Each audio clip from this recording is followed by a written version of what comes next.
Well, in this freeze-dried episode, we're going to do some oranges. Now, we're going to peel this outside rind off, and then we're going to take a lot of that membrane off each section in there. As I did the tangerines, I left that on there. They didn't dry very well, so I'm going to make sure I get that off. But I'm going to go through, cut off a good portion of that. I'm going to send them to the blender, blend them all up, get them to a nice liquid with all the pulp and everything in there, and then we'll freeze dry them, and then we can powder the oranges so we can mix orange juice anytime we need to.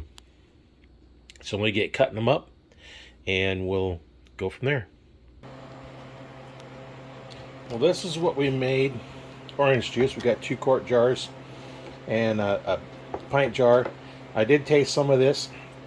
You can feel the membranes are still in there. I could probably blend them up a little bit more, maybe get some of those out, but I kind of like it a little bit thicker. It's just like eating an orange rather than drinking, just the orange juice. So this has all the pulp and stuff in it. And you can see some of them are starting to separate just the juice out at the bottom. So what I'll do is I'll put those in some trays. I'll split these 2 quarts up on 4 trays. When been doing the tomatoes, I've been doing a whole quart in each one, and it makes them really full. So I'm going to try it a little bit different. So hold on here a second. Let me get over to where the trays are, and I'll show you what we're going to do. Okay, here's the trays. These 2 here I'm going to do just for regular powder that you can mix up. And then these 2 here, I'm going to separate one of the quarts out and have little bitty small ones here. So I just grab those as a bite. It won't be a full orange, but it'd be enough, just a little bit of an orange. So we'll see how that turns out. If it doesn't, I don't like the way it turns out, I can always turn it into powder. And I can always do that later too if I need to. So that's how I'm going to do it. I'm going to go ahead and fill those up, get them put into the freeze dryer, and see how that goes. Well, here's what we ended up with. Those 2 quarts and a little bit more ended up when it's split across the 4 of them. And I got these all separated out. We'll see how these turn out. And then we'll see how this turns out. We'll see how oranges go through the freeze dryer. Well, it says the oranges are done. So let's check them. They feel like they're nice and dry. Check these here. Yeah, they're nice and dry. So we'll start packaging them up. These I planned on having them like just grab a little bite and go with those. These we're going to powder them up.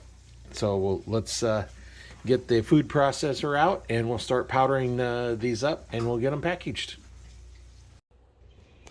All right, pull up one of the trays had dividers. Pull the dividers out, and pick this little square up here, and we're going to see what it tastes like, just like this.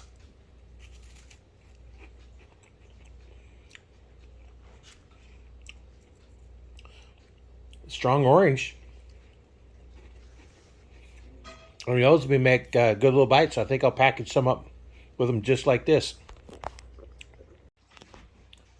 Well, here's what we ended up with out of the oranges that we put in the freeze dryer. And we ended up with 2 packages of the squares. And I also had the pint jar that I put the extra squares in. There's getting a little too much in here. And those 2 trays of just regular freeze-dried ones. I put them in the blender, or the food processor actually, and made a powder out of them, and that's what's in here. So this is powder in here, and we'll put this in our really long-term storage. So we'll have orange if we ever need it. Oranges, we can rehydrate them, and just like having fresh now.